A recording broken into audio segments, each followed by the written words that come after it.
He woke, as though from a deep sleep, with a feeling of languor, and his first sensation was unpleasant, a smell of rotting flesh. He opened gummy eyes to a blur of faces. Mouths gaped and speech babbled in a meaningless dream. Then he felt the sting of a hypodermic, and the fog began to clear. The blur resolved into two faces, both male and obviously excited. One was young, with a straggle of beard, pimply where the skin was naked. The older had fish eyes behind thick lens spectacles, devil's eyebrows above. Each man wore a white gown and latex gloves. "Can he hear me?" Of course he could hear them. He wasn't deaf. But the effort needed to reply was beyond him in his present condition. He lay flat on his back, facing a dead white ceiling. The powerful glare from massed arc lamps made him blink and look away toward a blank wall where tubes drained into a stainless steel tank. It was cold.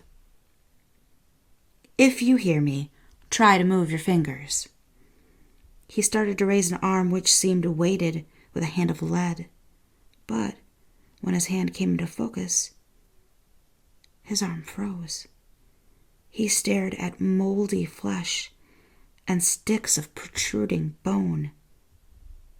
His own hand? The sight brought him dismayingly to the here and now and knowledge of the source of the smell. Himself. Memory began to tickle through the cells of his brain. His name, Michael Wilde, called Mickey by his friends. He half remembered a series of business failures: used car dealer, an antique shop, second-hand books, and a girl. He couldn't recall her name now, only that he'd been crazy about her. That, and the Black Depression when she'd walked out on him. It seemed moments ago when he'd filled the bath and lay back in it. He tasted again the bitterness of sleeping tablets. He was still drowsy, but the cold cut into him, made him shiver. Yes, I can hear you, he croaked, and it felt as though his throat muscles had rusted. With creaking effort, he swung leaden legs off the tabletop and struggled to a sitting position. He was in a laboratory of some kind, with black boxes and cylinders, and a panel studded with dials and switches. The two doctors looked pleased. "An unqualified success," one commented. Unqualified? He could be feeling better than this. "Surely you can do something about the smell." The young one squeezed an aerosol can, spraying perfume. It didn't kill the sickly sweet odor, but masked it to some extent. "That's a bit better." Wilde looked down at his naked body, saw bluish flesh peeling like an aftermath of some obscure disease. He swallowed. "Anyway, thanks for saving my life. Guess she got to me barely in time. Don't worry, I won't suicide again." The young man smiled. "We didn't," he said pleasantly. "You were truly dead. Certified and in the grave for 7 days. We dug you up secretly at night, and Dr. Barnes tried out his new revival technique on you. The experiment has succeeded beyond our best hopes." Really dead, then. And now resurrected. Uneasiness rumbled in his stomach like the onset of indigestion. His mind churned gruesome thoughts. "This technique of yours." Something quite new in medical history. The body flushed out and refilled with fresh blood. The cells stimulated by bioelectricity. The heart restarted. You've no idea the time and trouble we've spent on you. Experiment. Fresh blood. A pulse beat in Wilde's head. "Well, thanks again. I suppose you've some clothes that'll fit me." Barnes lifted Devil's eyebrows. "For the time being, you will stay here. You are alive again, and that's miracle enough, but by no means fully recovered." Brain tissue is quickly damaged when starved of oxygen. Besides, there'd be a dreadful row if it got about how we'd been robbing graves, the young doctor added. We'll keep you under observation for a bit. We've a lot more tests to make. Under observation. Tests. The words jolted Michael Wilde. He'd never liked the idea of human guinea pigs, and he didn't intend to let them continue using him. He slid from the table, stood upright, swaying. I feel fine. Nobody asked you to resurrect me. This is a secret experiment for the advancement of medical knowledge. We can't expect the common people to understand. Anger flared like a very light. It wasn't for my benefit, then? You don't care what happens to me? Of course we do, the young man said soothingly. That's why you should stay here and let us take care of you. Full recovery may be a long process. He picked up another aerosol and carefully sprayed Wilde's ribs as bluish flesh sloughed off. After all, you're our prized specimen. It may have been the word specimen that triggered him off. Anger surged into berserk fury that pumped strength into his muscles. He lumbered forward, uttering a hoarse cry, glaring through a red haze. He'd never liked doctors anyway. His hand grasped a wrench lying on a bench. He swiped drunkenly, connecting with Barnes's head. The doctor fell, blood spurting. The young one backed away, turned, and fled. He tore open a door, bounded up steps 3 at a time. Wilde shuffled after him. At the top of the steps, he found another door leading on to the outside world. He saw open country and the doctor streaking across it in a Land Rover. The sun warmed him. Birdsong thrilled him. He breathed deeply of blossom-scented air before returning inside. Searching, he found clothes that fitted him after a fashion, and a mirror. His hair, once brown and luxurious, was shedding, and he wore a bristle like hog's hair on his jaw. Pus oozed from one ear. He probed through his tongue and worked out a loose tooth. Suppressing a shudder, he turned from the mirror and climbed the steps. Outside again, he walked down a lane, not recognizing where he was. He soon found it tiring to walk and, startlingly aware of the brittleness of his bones, lowered himself gently to a grassy bank. While he rested, a small black and white terrier came weaving across the fields. "Good dog," he called out. "Here, boy." The dog trotted toward him and stopped, wagging its tail. Then it sniffed with its sensitive nose and, tail between its legs, bolted, howling. Wilde felt his depression return. He forced himself to rise and walked on. The landscape was bleak moorland, deserted, but the doctors would naturally pick a lonely spot for their experiment. An hour passed before he came on to an isolated cottage. He limped up to the front door and knocked. An old man opened it, staring, and gulped an articulate sound. Good afternoon, Wilde said politely. I wonder if... He was slammed back against the door for him as the old man rushed past him, running down the lane. Swearing, he entered the cottage and helped himself to bread and cold sausage from the larder.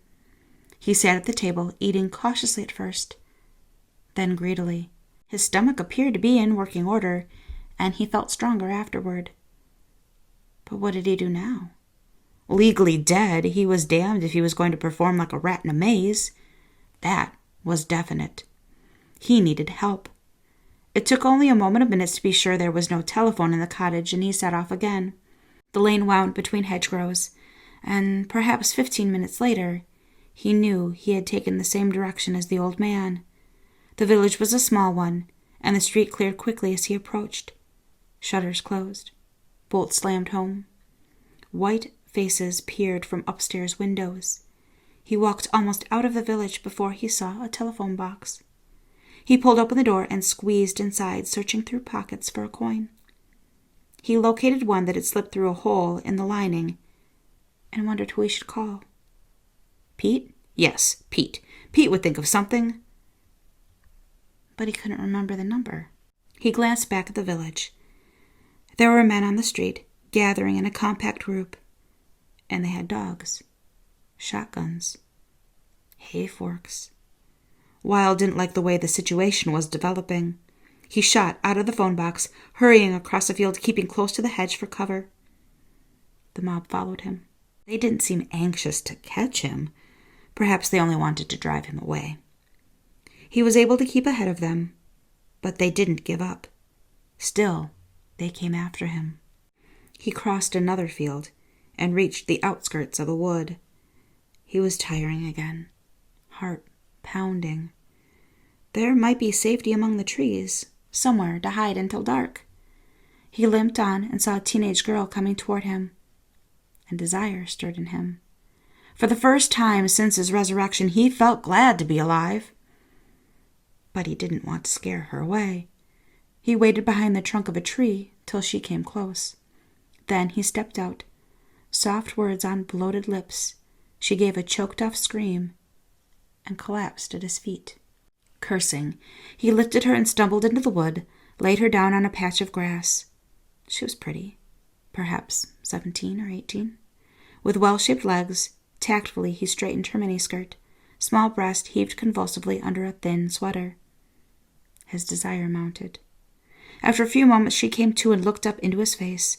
Her scream of terror pierced the sky, sending black rooks flapping. Quiet, he pleaded. Don't be scared, I need your help. It was no good. Her face off-white, she stared at the ground, body shaking with silent sobs. Wilde stood angrily over her, realizing she was going to be no help. Then he heard the dogs howling. He stumbled deeper into the woods, pushing through undergrowth till he came to a small stream. He waded in, hoping to throw off the scent. Even to him, the smell was getting so bad he could hardly stand it. He heard men threshing the bushes behind him. It began to rain, large, warm drops. In the distance, thunder rolled. The sky darkened. Rain pelted down, soaking his clothes, turning the ground to mud. His feet dragged like heavy weights, and pieces of decayed flesh dropped from hands and face, leaving a rancid trail he hoped the rain would destroy. The sound of the chase faded as the rain increased, and depression returned, black as the sky. Resurrection hadn't done him much good so far. Perhaps he should have returned to the laboratory before it was too late. His heartbeat seemed to be slowing, and every step became an agony. A memory of Dr. Barnes nagged him. He veered through an arc, circling. The sky was dark, the rain a wet curtain obscuring vision. He slipped in the mud, and it was too much effort to rise. So he crawled on hands and knees, wondering why he bothered. So much easier to just lie where he was. Another memory of a man dying in the Arctic. He crawled on till he felt a rough stone wall, followed it to a gate. He pushed the gate open and crawled inside, imagining a house, medical aid. Unexpectedly, he fell into a hole. It was a deep hole, and he lacked the energy to climb out. He turned over to lie on his back and looked up at the sky, feeling rain on his face. Lightning flashed, revealing the tops of bone-white headstones. The soil had the smell of newly dug earth. In a way, he supposed, it was a kind of homecoming, and he settled down to wait for death to catch up with him.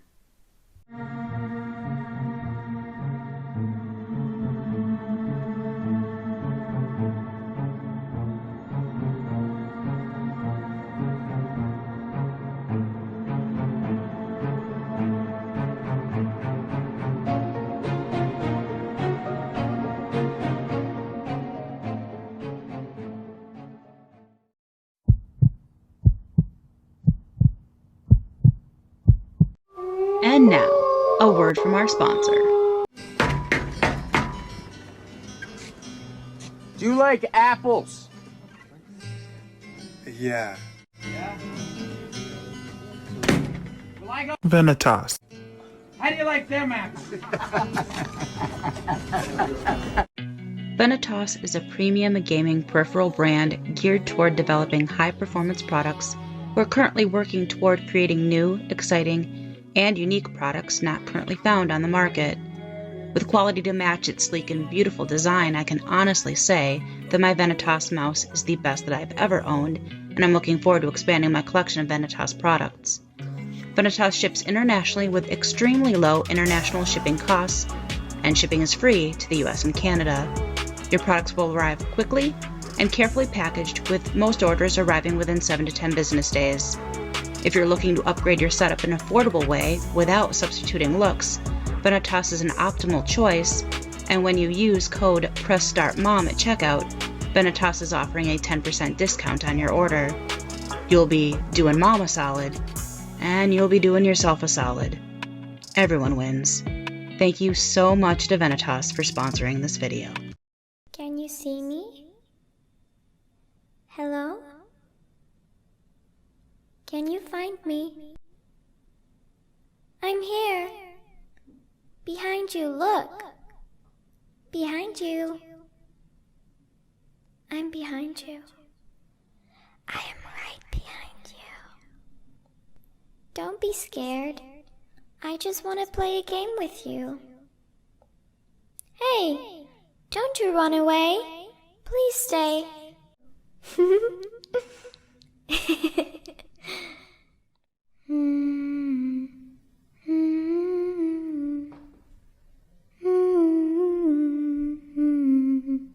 Incy Wincy Spider went up the water spout.